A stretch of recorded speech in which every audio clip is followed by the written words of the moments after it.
నమస్తే, this is Shravya. Welcome to star of the week. ఈ రోజు మన ముందు ఒక స్పెషల్ గెస్ట్ ఉన్నారు. ఆయన రాకెట్ రాఘవ గారు.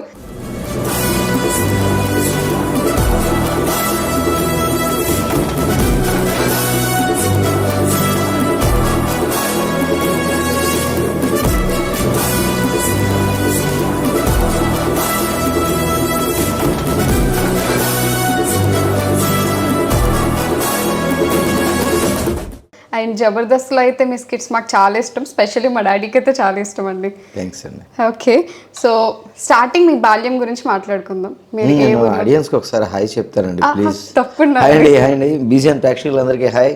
ఓకే, సో మీరు ఎక్కడ పుట్టారు, ఎక్కడ ఎడ్యుకేషన్ అంతా? హాస్పిటల్లో పుట్టాండి, స్కూల్లో చదువుకున్నాను. నైస్ ఆన్సర్ అండి. హాస్పిటల్ ఎక్కడ అండి? నేను విశాఖపట్నం జిల్లాలో పుట్టానండి. ఓకే. నాది చాలా చిన్న పల్లెటూరు వీరవల్ల అగ్రహారం ఉండేది. దాని పక్కన ఇంకా చిన్న పల్లెటూరు పోతనపూడి ఉండేది. అక్కడ పుట్టి ఇక్కడికి వచ్చి ఇక్కడ ఫైనల్గా చోడవరం అని అక్కడ మా విలేజ్ చోడవరం, అక్కడ సెటిల్ అయ్యామన్నమాట. మండల హెడ్ క్వార్టర్ అది కాస్త. నేను కాలేజ్ కానీ డిగ్రీ కానీ అక్కడే చదువుకున్నాను, విశాఖపట్నం జిల్లా. డిగ్రీ వరకు చదివారా, ఎంఎస్సీ చేశారా? బీకామ్ బీఈడీ అయిందండి. టీచర్ ట్రైనింగ్ అయ్యాను. ఓకే, మరి ఏంటి టీచర్ ఫీల్డ్ లో నుంచి? అది అంత ఈజీ కాదు కదా, చదివేయచ్చు కానీ కాంపిటేటివ్లో మనం ముందు నుండి టీచర్ అవ్వాలి. అక్కడ వెనకపడ్డా అనమాట. ఎందుకంటే నా మైండ్ అంతా అప్పటికే ఇటుపక్క ఉందన్నమాట. ఈ యాక్టింగ్ వైపు ఉండడం వల్ల నేను సరిగ్గా కాన్సన్ట్రేట్ చేయలేకపోయానండి. ఓకే, అంటే మీరు యాక్టింగ్కి రాకముందు మీరు టీచర్గా అసలు ఒకసారి కూడా జాయిన్ అవ్వాలా? డైరెక్ట్ ఇంకా ఈ ఫీల్డ్లోకి వచ్చేసారు? డైరెక్ట్గా ఈ ఫీల్డ్కి వచ్చాను. ఓకే, అది బెస్ట్ అంటారు, ఇది బెస్ట్ అంటారా? దేని గొప్పతనం దానిదే ఉంటుందండి. టీచింగ్ ఫీల్డ్ మనం అలా తీసి పారేయలేం కదా. అక్కడ ఇక్కడ మన యాక్టింగ్ లైక్ చేసేవాళ్ళు ఉంటారు, అక్కడ టీచర్కి రెస్పెక్ట్ ఇచ్చేవాళ్ళు వాళ్ళు ఇంకా గొప్ప గొప్ప పొజిషన్లోకి వెళ్తారు టీచర్ ద్వారా. రెండింటినీ మనం కంపేర్ చేయకూడదు. టీచర్ ప్లేస్ ఎప్పుడు గ్రేట్ ప్లేస్ అది ఉంటుంది. నాకంటే మా ఇంట్లో మా పేరెంట్స్ అందరూ టీచర్సే. మా తాతగారు కానీ మా నాన్నగారు కానీ ఇలాగ అందరూ టీచర్సే ఉన్నారు. సో నన్ను కూడా టీచర్గా చూడాలని వాళ్ళు అనుకున్నారు. వాళ్ళ నమ్మకాన్ని నేను సక్సెస్ చేయలేకపోయాను. సో అలా టీచర్ అయ్యాను అనమాట. ఆ తర్వాత టీచర్ అవ్వలేకపోయాను. కొంతకాలం నేను రావడానికి ముందు విశాఖపట్నం ఆల్ ఇండియా రేడియో స్టేషన్లో అనౌన్సర్గా చేశానండి. టెంపరీ క్యాజువల్ క్యాంపెయినింగ్ అంటారు దాన్ని. అది చేసేవాడు అనమాట. దాని ద్వారా అలా హైదరాబాద్ రేడియో స్టేషన్కి వెళ్ళి అక్కడి నుంచి అలా యాక్టింగ్లోకి వెళ్ళాను. హైదరాబాద్ రేడియో స్టేషన్లో మళ్ళీ నేను సెలెక్ట్ అవ్వలేదు. అక్కడ ఇంటర్వ్యూ పెట్టినప్పుడు సెలెక్ట్ అవ్వలేకపోయాను నేను. అక్కడ ఇంకా ఎక్కువ మంది ఉంటారు, కాంపిటీషన్ ఎక్కువగా ఉంటుంది కాబట్టి అక్కడ సెలెక్ట్ అవ్వలేదు. అప్పుడు యాక్టింగ్ వైపు సెలెక్ట్ అవ్వకపోవడమే ఒకసారి ఏదైనా మన మంచిగా అన్నట్టు. సెలెక్ట్ అయ్యి ఉంటే అక్కడ రేడియోలో ఉండిపోయి ఉండేవాడు నేను. ఓకే, జబర్దస్త్ మీకు చాలా పేరు తీసుకొచ్చింది. ఇప్పుడు జబర్దస్త్ కాకుండా ఇంకా వేరే ఏమన్నా ఫేమ్ తీసుకొచ్చినాయా? వచ్చాయండి. అంటే నేను ప్రతి స్టెప్ ఉంటుంది కానీ ఒక్కొక్క స్టెప్ అలా వెళ్తుంటాను. జబర్దస్త్ కంటే ముందు నేను విధి అని ఈటీవీలో సీరియల్ వచ్చేది, అది నా స్టార్టింగ్ అనమాట. అందులో చేసాక అప్పుడు కొంతమందికి తెలిసాను బాగాను. ఆ తర్వాత జెమినీ టీవీలో నవ్వు నవ్వించి అని చేశాను. ఇంకా ఆ తర్వాత నాకు సీరియల్స్ రాలేదు. సీరియల్స్లో ఎప్పుడు చూసినా సరే ఒక 4 మెయిన్ క్యారెక్టర్స్ ఉంటాయి. ఆ క్యారెక్టర్స్ ఎలా ఉంటాయంటే మంచి లుక్ ఉండి, మ్యాన్లీ లుక్ ఉండి, ఇన్షర్ట్ చేసుకుని ఇవే ఉంటాయి. కామెడియన్స్ తక్కువ, సీరియల్స్లో తక్కువ. ఇప్పుడు అక్కడక్కడ వస్తున్నాయి కానీ అవి కూడా డేట్స్ తక్కువ ఉండి వర్క్ తక్కువ అలాంటివి. సో నేను చేసినప్పుడు ఆ క్యారెక్టర్లు తక్కువ ఉండేవి. సో నాకు అవకాశాలు రాలేదు సీరియల్స్లో. అప్పుడు జెమినీ టీవీలో యాంకరింగ్ నాకు ఛాన్స్ వచ్చింది, మళ్ళీ నవ్వు నవ్వించని. దాని ద్వారా ఇంకొక స్టెప్ వెళ్ళాను మళ్ళీ పైకి, బాగా ఎక్కువ మందికి తెలిసాను అనమాట. అప్పుడు నాకు సినిమా అవకాశాలు రావడం. ఆ తర్వాత మళ్ళీ జబర్దస్త్ తోటి ఇంకా పీక్స్కి వచ్చాను కాస్త. అలాగే వచ్చాను. కమీడియన్ రోల్ బెస్టా లేకపోతే వేరే మిగతా రోల్స్లో మీకు ఏది బెస్ట్ అనిపిస్తుంది? ఇక్కడ కూడా ఇందాక నేను టీచరు యాక్టింగ్ అని చెప్పినట్టు ఇక్కడ రోల్స్లోని ఏ రోల్కి ఉండే మజా, ఎంత చెట్టుకి అంత గాలి అంటారు చూడండి. హీరో క్యారెక్టర్ అనేది ఎలా ఉంటుందంటేనండి ఒక రిస్క్తో కూడుకున్నది. మొత్తం సినిమా బడ్జెట్ అంతా ఆయన భుజం మీదే ఉంటుంది. 2.5 hours ఎంటర్టైన్ చేయాలి ఆడియన్స్ని కదా. ఎంటర్టైన్ చేయాలంటే ఆ క్వాలిటీస్ ఉండాలి హీరోలోని, అంత ఉండాలన్నమాట. అదే కమెడియన్ అనుకోండి, హ్యాపీగా ఆడుతూ పాడుతూ. హీరో అంటే ఆ సినిమా కంప్లీట్ అయ్యేవరకు ఇంకో సినిమాకి వెళ్ళరు, కట్టుబడి ఉంటారు, వాళ్ళు చెయ్యాలి. అది చాలా కష్టంతో కూడుకున్నది. కామెడీ అంటే చక్కగా ఏదో నవ్వించేసి ఒక 4-5 రోజులు ఉంటే సినిమాలో డేట్స్, మళ్ళీ ఇంకో సినిమాకి వెళ్ళిపోయి సైమల్టేనియస్గా 3-4 సినిమాలు చేయొచ్చు, ఇలాగా ఉంటుంది. ఇది కావాలనుకుంటే అది దేనికుండే ఉంటాయండి, వచ్చిన అవకాశాలలో ఉపయోగించుకుంటూ వెళ్ళిపోతుండడం అంతే. ఇప్పుడు కమీడియన్ రోల్ అంటే అందరినీ నవ్వించడం, నాకు చాలా హ్యాపీగా ఉంటుంది కదా అందరూ గుర్తుపెట్టి. అంటే ఇప్పుడు అందరూ ప్రతిరోజు మనం నవ్వుతూ ఉండలేం కదా, so sometimes sad moments కూడా ఉంటాయి. అలాంటి టైంలో కూడా మీరు నవ్వించిన సందర్భాలు ఏమైనా ఉన్నాయా? అయ్యో, అసలు నా గురించి అని పక్కన పెడితే ఉంటాయి, చాలా చాలా సందర్భాలు ఉంటాయండి. కమెడియన్ అసలు ఆర్టిస్ట్ అనేవాడే సిచ్యువేషన్స్ ఇంట్లో ఎలా ఉన్నా సరే, ఒంట్లో ఎలా ఉన్నా సరే అవి బయట పెట్టకుండా మనం ఎంటర్టైన్ చెయ్యాలి. అది అక్కడ అంటే మనసుతో పనిచేయాలి, మనసు కోఆపరేట్ చేయాలి. సో మా కమెడియన్స్ని కూడా చాలా, ఇది కామెడీ అనేది ఇంకా కష్టం కదా, ఇప్పుడు సీరియస్ కంటే కూడా ఒంట్లో ఎలా ఉన్నా సరే అక్కడికి వెళ్ళి కామెడీ చేస్తుండాలి, తప్పదు. ఇలాగ చాలా మేము చూసిన ఇన్సిడెంట్స్ ఉంటాయి, చాలా బాధ అనిపిస్తుంది. కానీ అది మనం చార్లీ చాప్లిన్ గారు అంటారు, నవ్వేవాడికి నవ్వుకునేవాడికి నవ్వించేవాడి కష్టాలు అనవసరం అంటారు అనమాట. ఇప్పుడు కమెడియన్ తరగా కష్టాలు అనవసరం. స్క్రీన్ మీద ఆ టైంకి ఏముంది, ఎప్పుడో ఆ సంవత్సరం అయింది షూట్ అయ్యి, ఇప్పుడు మనం చూస్తున్నది స్క్రీన్ మీద, అప్పుడు వాళ్ళ ఇంట్లో ఎవరికో బాగోలేదన్న విషయం వీటికి అనవసరం కదండి అది. అందుకనే మనం అవన్నీ కూడా పక్కన పెట్టాలి, టెన్షన్స్. కానీ తప్పదు, చాలా చెప్పినంత ఈజీ కాదు అది. నేను 2-3 సార్లు చూసినప్పుడు, ఒకసారి ఒక అభి అని ఒక సినిమా చేశానండి చాలా రోజుల క్రితం, అది వచ్చిన కొత్తలో. అప్పుడు ఒక అబ్బాయి హీరోయిన్ని టీచ్ చేయాలి బస్ స్టాప్లో, నవ్వుతుండాలి, కాళ్ళలో వెనకదిలేసి పగలబడి నవ్వుతూ ఇలా గుద్దుతుండాలి, చేస్తుండాలి. అప్పుడే ఫోన్ వచ్చింది, ఒక హాఫ్ అన్ అవర్ అయింది, వాళ్ళ మదర్ చనిపోయారు ఇంట్లో, ఇవి చెయ్యాలి. అక్కడ షూటింగ్ ఆఫ్ చేయలేరు అందరూ పాపం. అంటే వాళ్ళకి బాధ ఉంటుంది, డైరెక్టర్ గారికి బాధగా ఉంటుంది, నిర్మాతకి బాధగా ఉంటుంది, తోటి ఆర్టిస్టులకి బాధగా ఉంటుంది, కానీ ఏం చేయలేరు. వాడు వెళ్ళిపోతే ఆ రోజు వర్క్ అంతా అక్కడ ఫెయిల్యూర్ ఆగిపోతుంది. అందుకని ఆ అబ్బాయి ఏడ్చి వెక్కి వెక్కి కళ్ళు తుడుచుకుని అది చేశాడు. నేను అలా చూసి నాకు ఇప్పటికీ దాన్ని మాటలో చెప్పలేను, ఎలా చెప్పాలి అసలు. చేసి వెంటనే కారు రెడీగా పెట్టారు, టక్మన అది వర్క్ చేసి వెళ్ళిపోయాడు అనమాట. ఆ రోజంతా నేను విపరీతమైన ఆలోచనలు ఉంటాయి. కానీ మనం అలా చేసినప్పుడు కొన్ని కోట్ల మంది చూస్తారు కదా యాక్టింగ్, అసలు ఆ బ్రష్లో వెళ్ళడమే ఒక అదృష్టం, సక్సెస్ అవ్వడం ఇంకా అదృష్టం యాక్టింగ్ ఫీల్డ్లోకి. ఎందుకంటే ఇప్పుడు అందరింట్లో మనిషి అయిపోతాడు ఆయన, అందరి ప్రేక్షకుల్లో మనిషి అయిపోతాడు అనమాట. అలాగా నా విషయాన్ని కూడా వచ్చినప్పుడు, మా మదర్కి ఒంట్లో బాగోలేకుండా ఐసీయూలో ఉన్నప్పుడు, చాలా సీరియస్గా ఉన్నప్పుడు, అన్ఫార్చునేట్ మా మదర్ లేరు, కానీ ఆవిడ చివరి రోజులు హాస్పిటల్లో ఉన్నప్పుడు నేను జబర్దస్త్ ఎపిసోడ్స్ అవి చేశాను చాలా. కానీ చెయ్యాలి, తప్పదు. అంటే బతకడం విషయం పక్కన పెడితే అసలు నా ప్రొఫెషన్ కదా, ఆ డేట్ మార్చరు, ఒకసారి మార్చగలరు, ఇంకో రెండోసారి మార్చగలరు, ఇబ్బంది వస్తే ఇంకో రోజు చేద్దాంలే అని, ప్రతిసారి చేయలేరు కదా, ఇది ఒకడి మీద డిపెండ్ అయ్యి ఉండదు అనమాట. అలాగా ఇక్కడ మనసులో ఎంత ఆందోళనగా ఉన్నా ఏం చేసినా ఆ టైంకి శక్తి తెచ్చుకుని ఎలాగో చేసేయాలన్నమాట, వర్క్లో ఫిక్స్ అయిపోయారు. ఓకే, ఇప్పుడు మీరు టీమ్ లీడర్, సో మిగతా ఉన్న కంటెస్టెంట్స్కి మీరు అంటే మీరు ఒక లీడర్ లాగే నేను చెప్తున్నాను ఇదే చెప్పాలి నువ్వు, అలా ఏమన్నా ఉంటాయా, లేకపోతే వాళ్ళతో మింగిల్ అయిపోతారా? రెండూ ఉంటాయండి. టీమ్ లీడర్గా నాది బాధ్యత ఉంటుంది, ఫస్ట్ రెస్పాన్సిబిలిటీ ఉంటుంది. ఎందుకంటే డైరెక్టర్ అడుగుతాడు, రేపు షూట్ ఉంది జబర్దస్త్, ఈరోజు మీరు ఏం చేస్తున్నారు రేపు అనేది ఈరోజు ముందే చెప్పాలి వాళ్ళకి. అక్కడ ఏ మిస్ఫైర్ అయినా ఫెయిల్యూర్ అయినా స్కిట్ టీమ్ లీడర్ని అడుగుతారు బాధ్యత. సో అప్పుడు as a captain, as a leader నేను స్క్రిప్ట్ రాసుకుంటాను, చెప్తాను, ఇది ఇలా కావాలి, ఇలా చెప్పండి అని క్యారెక్టర్ డిజైన్ చేసి డైలాగ్స్ రాసుకుని చెప్పాలన్నమాట. కోప్పడతారండి ఆ టైంలో? ఒక్కొక్కసారి కోపం వస్తుంది, కానీ కోపం కూడా అది పరిష్కారం కాదు. ఒకసారి 2-3 సార్లు చెప్పినా సరే అట్నుంచి రాలేదనుకోండి, అప్పుడు కోపం వస్తుంది. ఎందుకంటే అవుట్పుట్ కావాలి కదా మనకి స్కిట్. అందుకని ఆ కోపం అక్కడికే, దాన్ని పెట్టుకుని డైలాగ్ చెప్పలేదు, రాత్రి ఆయన చంపేద్దాం వెళ్ళని ఇంతే కోపంలో వెళ్ళకుండాను అవి అలా ఉంటాయండి. డైలాగ్ మర్చిపోయిన సందర్భాలు ఏమైనా ఉన్నాయా దాన్ని కవర్ చేస్తూ? దానికి నా విషయంలో డైలాగ్ మర్చిపోయిన సందర్భాలు చాలా చాలా తక్కువ అండి, వెరీ రేర్.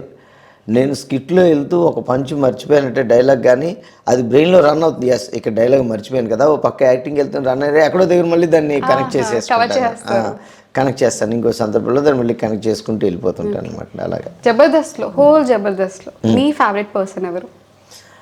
నా ఫేవరెట్ పర్సన్ గెటప్ శ్రీని ఉన్నారండి.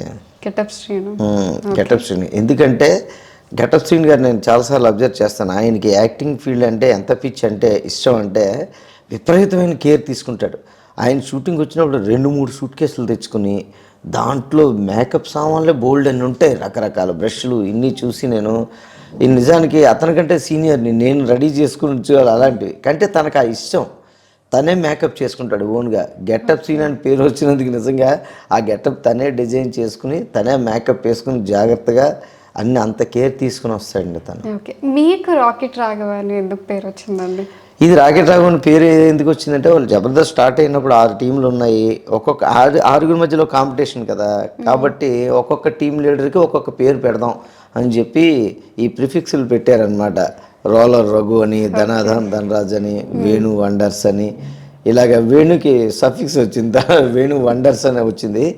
ఇలాగ అందరికీ తగిలించారనమాట. ఆ రాకెట్ రాఘవన్ నాకు పెట్టారనమాట. అలాగే. ఓకే, ఇప్పుడు ప్రెసెంట్ స్టార్టింగ్లో ఉన్న జబర్దస్త్కి ఇప్పుడు జబర్దస్త్కి కొంచెం బయట కొంతమంది, పర్టికులర్గా అందరి గురించి అనట్లేదు, కొంతమంది ఏంటంటే వల్గర్ కంటెంట్ ఇస్తున్నారు అలా చెప్పి. అంటే ఇప్పుడు ఇస్తున్నారనండి?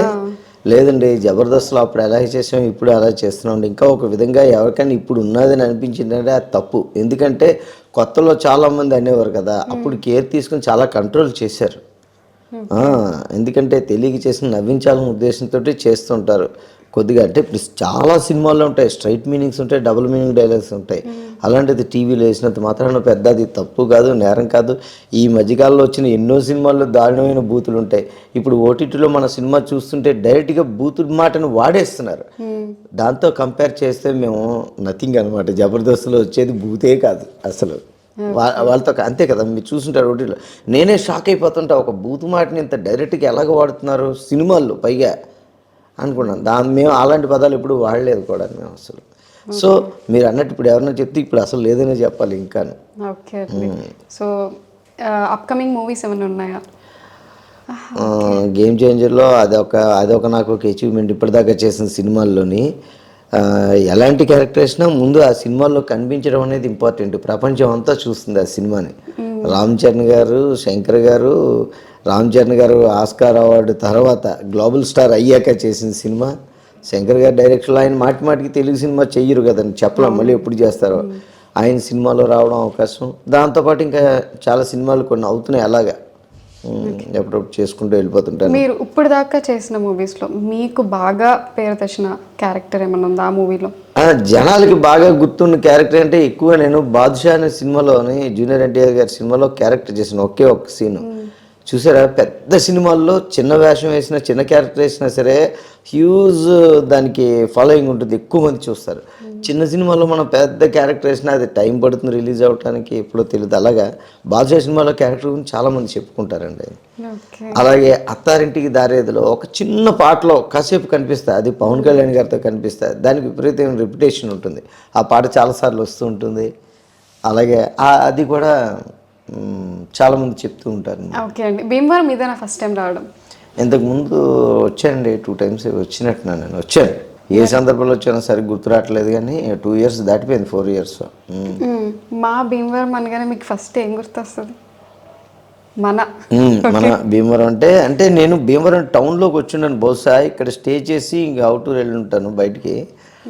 భీమవరం అంటే ముందు అసలు మాకు గుర్తొచ్చేది చాలామందికి, నాకైతే ఆర్టిస్టులు డైరెక్టర్సే గుర్తొస్తారండి. సునీల్ గారు, త్రివిక్రమ్ గారు, ఎంఎస్ నారాయణ గారు, బ్రహ్మానందం గారు, ఇలాగా ఇంకా ఎవరున్నారు సడన్గా నాకు గుర్తు రావట్లేదు, సారీ. గుర్తు రాకపోతే నాకు తెలియదు, ఈ ఏరియా వాడిని కాదు కాబట్టి. ఇలాగా మెయిన్ ఎంతోమంది ఉన్నారు అసలు, వీళ్ళందరూ గుర్తొస్తారు. ముందు భీమవరం అంటే గుర్తొచ్చేది వాళ్ళే నాకు. ఓకే అండి. ఆ తర్వాత ఇక్కడ దగ్గరలో గుళ్ళు ఉంటాయి కదా, ఏదో మా ఊళ్ళమ్మ గుడని. అలాగే ఆ తర్వాత ఒకసారి యాక్షన్ కంపెనీకి వచ్చాను భీమవరం, పవన్ కళ్యాణ్ గారు పోటీ చేసినప్పుడు వచ్చానండి.